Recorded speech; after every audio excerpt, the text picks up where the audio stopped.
One of my favourite series is Joseph Campbell's 1988 The Power of Myth.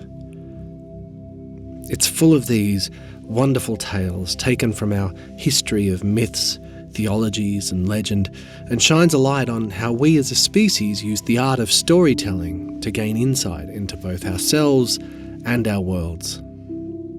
In one particular episode, Campbell draws on a story from his own front yard as a way of sharing his perspective on the broader conscious world. In his familiar, quietly excited tone, he starts, "There's a kind of vine, a plant, a big, powerful thing with leaves like this that has grown up the coconut tree. Now that plant sends forth little feelers to go out and clutch the plant, and it knows where the plant is and what to do, and where the tree is, and it grows up like this, and it opens a leaf, and that leaf immediately turns to where the sun is. Now you can't tell me that leaf doesn't know where the sun is going to be. All of the leaves go just like that, what's called heliotropism, turning toward where the sun is. That's a form of consciousness. There is a plant consciousness. There is a animal consciousness. And we share all of these things. You eat certain foods and the bile knows whether there's something there for it to go to work on. I mean, this whole thing is consciousness. I begin to feel more and more that the whole world is conscious. Certainly the vegetable world is conscious. And when you live in the woods, as I did as a kid, you can see all these different consciousnesses relating to themselves. And it turns out that Campbell is far from alone in his line of thinking. Indeed, the more anyone tries to define the absolute boundary between conscious and non-conscious systems, the more those boundaries seem to retreat into the darkness. So maybe we can now start to appreciate why defining consciousness has become such a messy endeavour, with assumptions of a shared language, anthropomorphic tendencies, historical biases, all of which contribute to the ever-shifting nature of this uncomfortably unsettled landscape. Because beyond the bounds of the central nervous system, we are still posed with a question as to where consciousness ends. In which system should we suggest a lowest limit? Beyond animal and vegetable, does consciousness apply to the mere system that we call organism, an idea very hard to dismiss when watching unicellular beings dance about a petri dish? So, firstly, what is it that makes the organism so unique? And secondly, what is it about this uniqueness that gives it such strong candidacy for being the structural abode of awareness? And ultimately, is this the ultimate boundary that we have sought? Or is there something further, manifesting beyond the limits of the organism? So join me as I attempt to unpick the infinities of what is.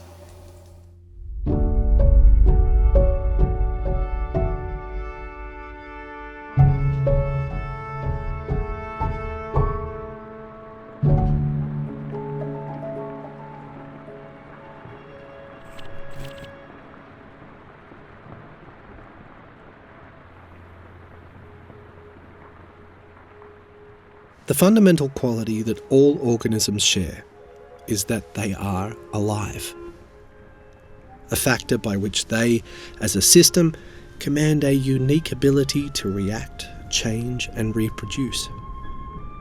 However, there are many complex organism-like systems, such as the virus, that don't undergo reproduction and instead emerge through parasitic relationships. As such, these are not considered alive, and yet they do act with the same intelligent, self-directed, survival-based purpose. As we've discussed, simple behaviours through to complex intelligence can be found within many systems, both living and non-living. But despite this being informative, it fails to shed any light on the fundamental emergence of self-directed being, and thus struggles to offer a lowest limit to this self-oriented experience. Thus far, the only defining quality that we have been able to offer our definition of consciousness is that each manifestation is characteristically unique. But regardless of how unique, it always seems to correlate with processes of interaction and electricity. In short, it's a series of moving patterns correlating with another set of moving patterns. Any suggestion beyond this has thus far only ever been of an assumed or hypothetical nature, meaning also that any belief in the notion that the experience of mind must be restricted to the realm of biologically defined life would equally be based on the bias of an unfounded presupposition. But with that said, we do still need to remain wary of those anthropomorphic tendencies, because once we teeter over this controversial edge, we quickly find ourselves on another very slippery slope. For if the boundaries of consciousness cannot make themselves known in either the central nervous system nor the system of the living organism, will we not have to then start considering all organism-like systems as potential temples of experience? Because if that were the case, wouldn't this wider cache of non-reproducing systems include some fairly arbitrary ones? Going to what might seem the nth degree, the entire biosphere of Earth might also be recognised as one such system, as it too reacts to environmental change, responding swiftly to any internal imbalances, a struggle for balance that ultimately ensures the structure's continuation. In this era of environmentalism, most people would have little trouble envisioning the collective biosphere of Earth as a unified, interdependent, shared breath of energy. All too often, we are reminded of the increasing imbalances and the devastation that can so often follow. But the question for us is, could the collective biosphere of Earth seriously be considered capable of hosting a unique version of experience? If so, could we even be aware of it? And what would it be? Do we add up all the unique individual experiences within the biosphere and express that as a whole? Or could it actually feel like something to be Mother Earth? Though the idea of the entire planet having an organism like nature reeks of the burning incense of a New Age zeitgeist, the recognition of the world's similarity to the organism has in fact long been appreciated. Indeed, seeing the world as an organism has been at the heart of most cultures' worldly interpretations, whereas we, with our modern ideals of scientifically fueled materialism, have chosen to depart from this otherwise long-standing norm. We uniquely stand apart from the countless civilizations who came before, now choosing to see our world not as an organism, but as a machine. And though we are not the first culture to describe our world in terms of mechanics, it is only as we have seized upon the technological revolution that we have begun to experience the first-hand becoming of such machines, those capable of matching nature in her many levels of complexity, reinforcing those reductive materialist beliefs. And yet, if we are to continue following this technological trajectory onwards into the future, should we not also start to appreciate a coming into focus of the dovetail between these two polar descriptions of the world? For it seems evident that machines are becoming more and more organism-like all the time. Frankly, as these lines continue to blur, the only defiance which marks any difference between the organism and the machine is that one is a self-organising system and the other is not. So in this light, which family does the Earth really belong? As put by the 18th century philosopher David Hume, quote, "The world plainly resembles more an animal or vegetable than it does a watch or a knitting loom. And does not the plant or an animal which springs from vegetation and generation bear a stronger resemblance to the world than does any artificial machine which arises from reason and design?"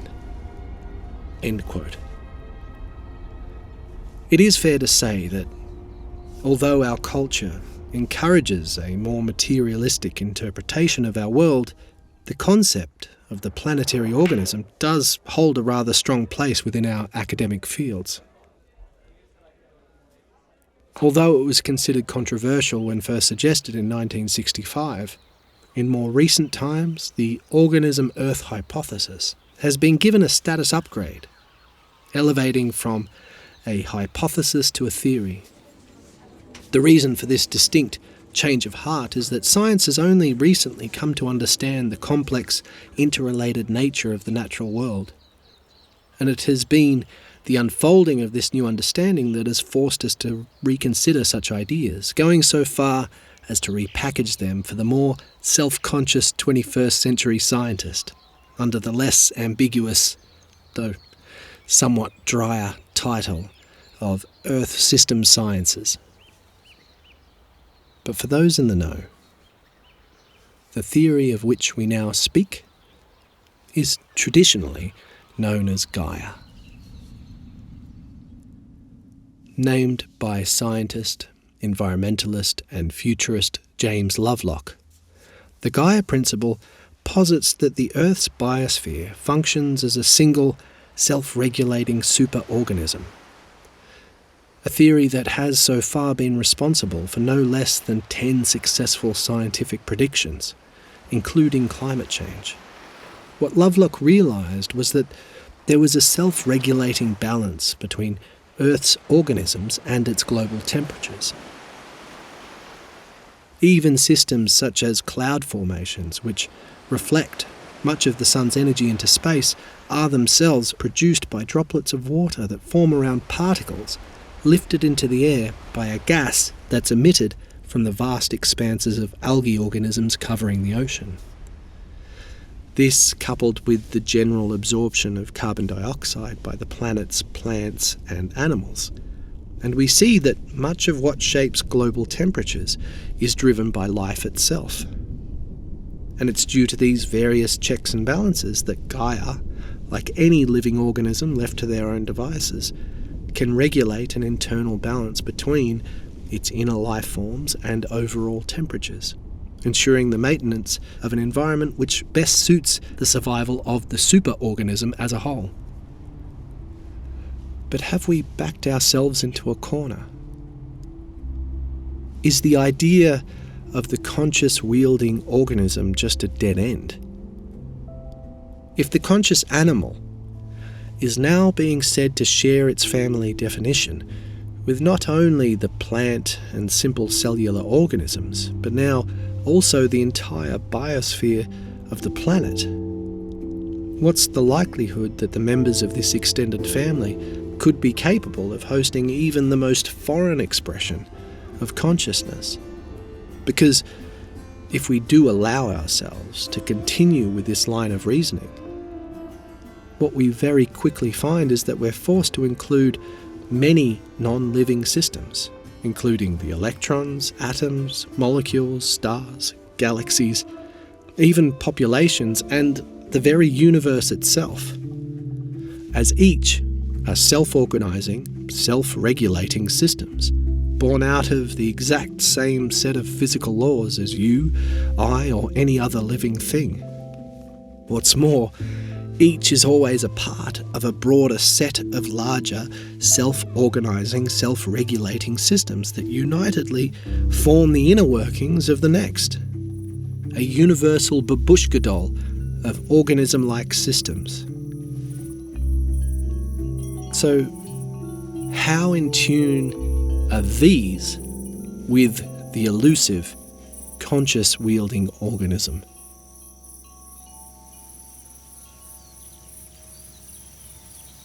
Asking these questions out loud does tend to make one feel as though they are out on a limb without a net. However, the long-standing branch of philosophy known as Panpsychism happily goes that one step further. Indeed, it goes right out on a limb, even gaily sauntering out onto the farthest reaching branch before confidently taking a seat and casually declaring that everything possesses consciousness. Pan meaning everywhere, and psyche meaning mind or soul, it suggests that every atom, through to the universe itself, does inherit its own experience of mind. And if we are to stay true to our search and continue to chase down these borders of consciousness like the pack of hounds we appear to be, this is where we must go next, extending our search into the systems of pure energy and the dead matter itself.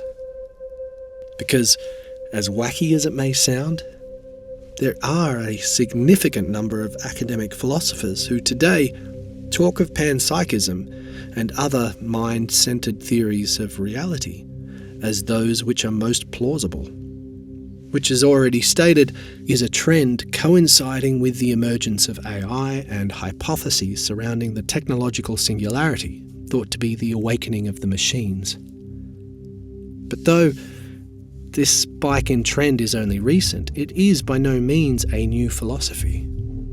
Its modern incarnation, pan-experientialism, again highlights the role of the system, suggesting that every system either experiences or at least has the potential to experience. However, animism, the belief that places, objects and creatures all host some form of spirit, has been a staple of theologies for millennia, originating alongside humanity in Africa and continuing to show up across the continents, from African shamanistic traditions to Japanese folk traditions such as Shinto. Even Hinduism and Buddhism encouraged their own degree of animism. Hylozoism is another example, popular among the ancient Greeks, who saw the invisible forces of the world, such as magnetism, as forms of life.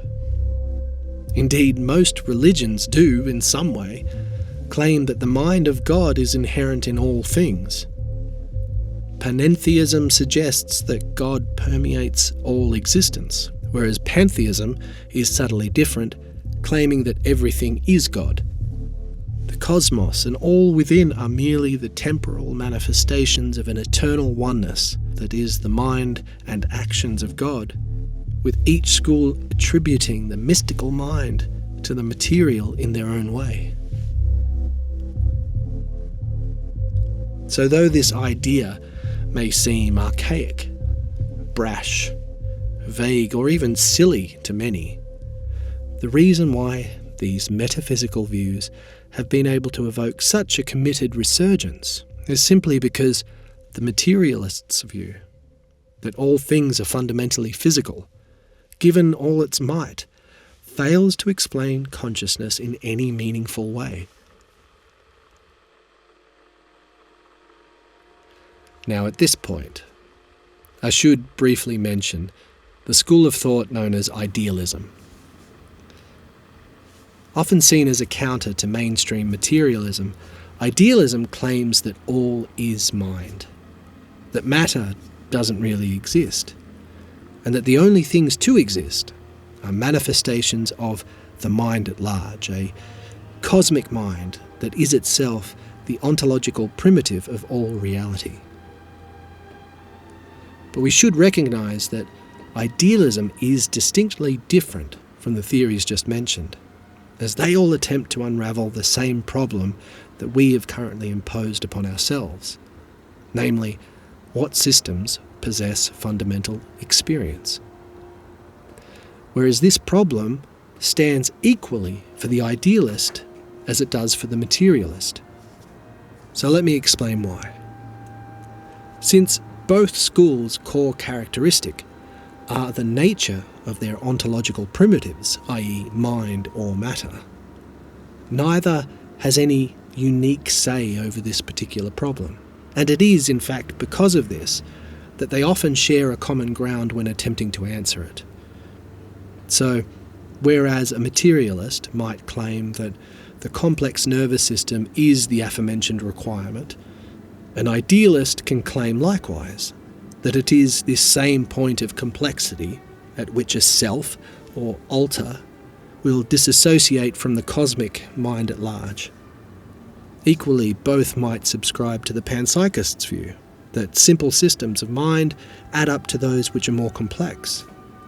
So, for this reason, I shall continue our investigation, undeterred by idealism, at least until our findings compel us to address its reasoning directly.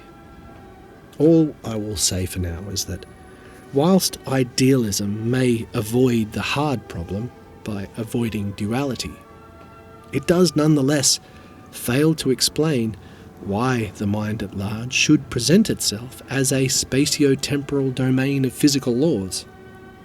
Thus, the idealist would be well encouraged to join us in our hunt for absolute boundary.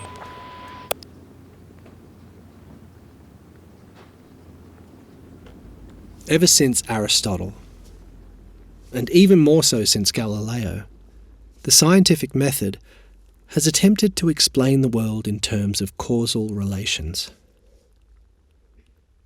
And though neither Aristotle nor Galileo ever considered the mechanistic understanding of the world as a completist view, it has, however, been the basis for the last few centuries of Western thinking, and quite rightly too, some may say, as it has worked exceptionally well in advancing our understanding of natural emergence, such as how heat can emerge from non-hot molecules. But when attempting to explain these phenomena in terms of their qualities, as in why heat is experienced as hotness, we are always pushed back beyond the limits of the hard problem, so that whenever we try to explain how consciousness emerges from the non-conscious patterns of electricity moving about the organism, we fail to offer anything greater than correlation. In the same way that the question, why do things fall to the ground, is not considered answered simply by saying because they are dropped, or because they have weight, or even because of gravity, as each new answer only limits itself to a particular domain of accepted knowledge, ignoring the unknown aspects of the equation.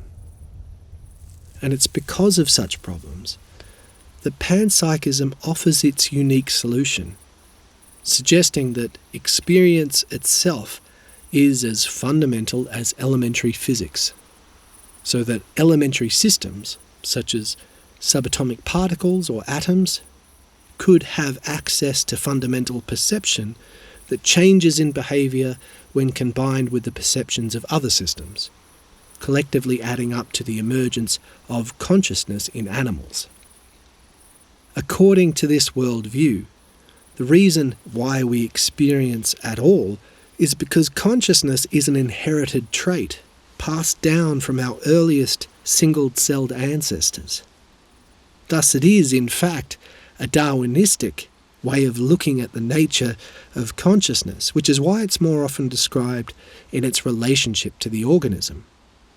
An idea that we might think fits quite nicely into the worldview we have ourselves pulled apart over the last few chapters. My own issue with this theory, however, is that many panpsychists tend to place humanity at the top of this evolutionary tree of consciousness, suggesting that it can only move backwards down the evolutionary branches, theoretically ending with elementary particles. Consciousness, it suggests, arises from the quantum state and finishes with the most complex animals. So my concern is twofold. Firstly, as mentioned, the category of organism-like systems includes many that fall beyond this demographic. For example, populations, biospheres, stars, galaxies, universes. And secondly, it is now being suggested that matter is the lowest degree of mind. But where, in either the human or the atomic realm, have we ever come across any such boundary? These we have already shown in prior chapters to be of one whole. So clearly the borders have been significantly shifted, but have they provided us with any definitive start or end?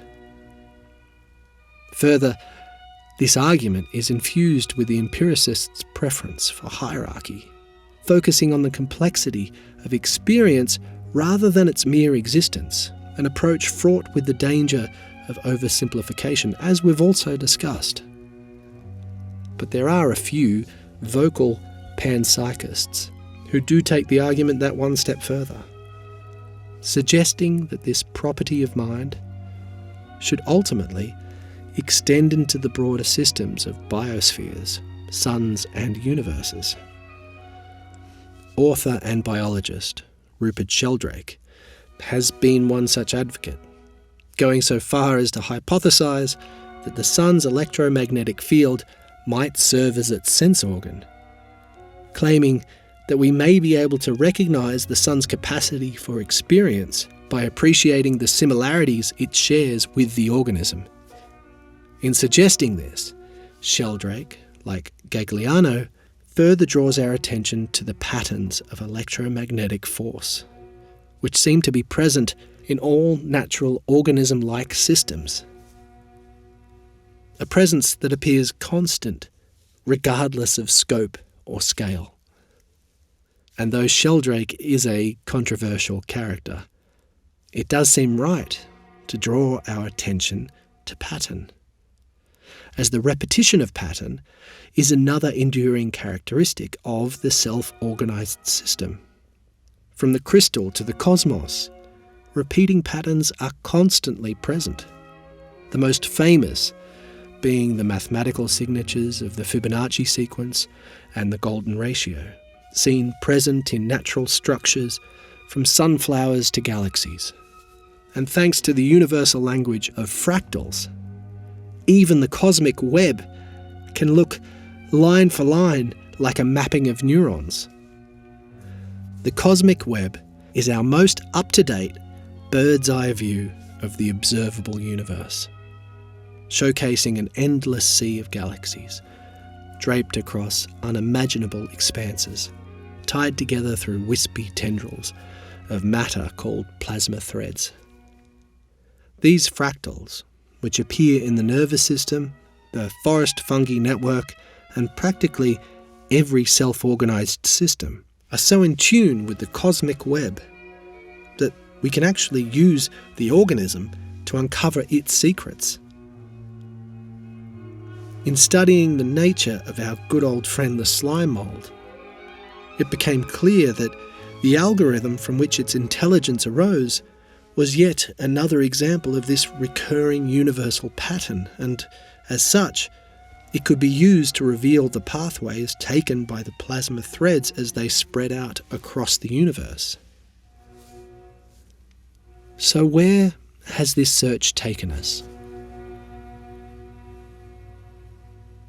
So far, our organism has been defined as that which can show signs of reaction and change in the form of self-regulated survival. It must also be considered self-organising, born out of the unfolding of its parent systems. Due to this self-organising nature, it also exhibits an ever-present tendency towards mathematical patterns of self-similarity, such as fractals, the Fibonacci sequence, and the golden ratio. And this fueled by a relationship with the ever-present movement of energy. Though what now seems clear is that, though this is an accurate description, it again fails to prove itself as a boundary. Be they organisms, organism-like systems, electrical networks, or even just physical systems in general, all appear to be members of this same family, with each built upon its predecessors, continually emerging from the combination of those within. And in this light, it's clear that this is not a set of independent systems at all, but an all-encompassing ultimate one, a rippling wave of complexity that passes in and out of identifiable being, with each crest of the wave unfolding into another perspective of this unique individualism. But, of course, this is nothing new, as this is the same story we encountered when seeking the boundaries of the physical self. But it does make it difficult to draw a line around the system responsible for consciousness. Regarding consciousness, although we can confidently state that it appears present within at least a few crests of this individuality, we cannot yet be sure if it is itself yet another repeating pattern. All we can say is that if consciousness does continue to present itself within those inner or outer ripples of individuality within the atoms or stars, its nature emerges in ways too far removed from our own to be recognisable. Due to this, rather than defaulting to a defiant air of scepticism, we should hold in our mind's eye just how infinitesimally dense the tapestry is in which these evolutionary relationships hide, and that the further we move 2 points of reference away from one another, the more difficult it will be to identify those lineages. Thus, why it is far easier to hypothesize a conscious single-celled organism or plant than a conscious atom or star. So though I am not yet suggesting that the stars are in any way conscious, I have, however, been encouraging us to appreciate how, when we move slowly and intentionally, step by step along any line of inquiry, there will always be some thread that we can follow.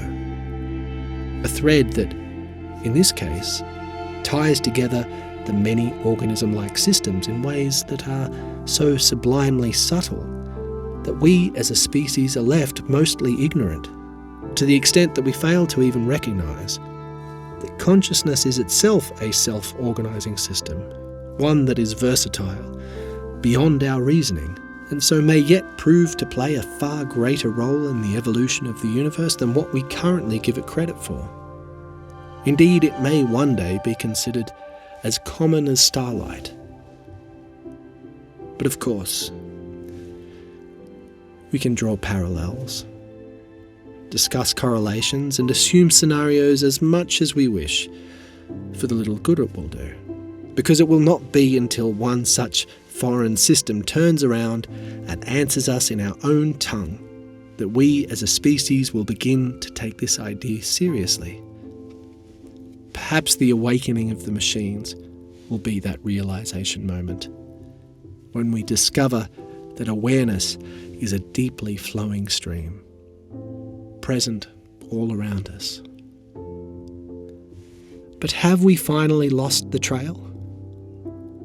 Amid the depths of so many poetic hypotheticals, are we really able to follow consciousness any further without totally losing our shorelines of understanding? The picture offered at the end of the 20th century was one that saw consciousness as an ever-degrading phenomenon that tapers into oblivion when pushed towards the simpler systems of coarse matter. Though what we've found is that this model confuses its own abstracted approximations with something absolute.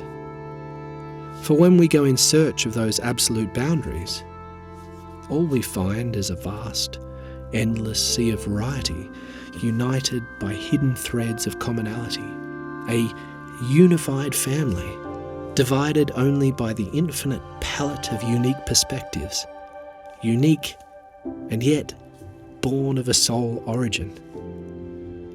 An origin which, like all universal activity, has been born of the same universal phenomenon, that of the endless movement of cosmic energy. For within the boundary of the organism, the ultimate family of organisms, or any system of unique being, this is what seems to be the constant presence: the movement of energy, a movement through time, through states of matter, and now also through perspective. So what is this cosmic energy, this thing that is in constant flux?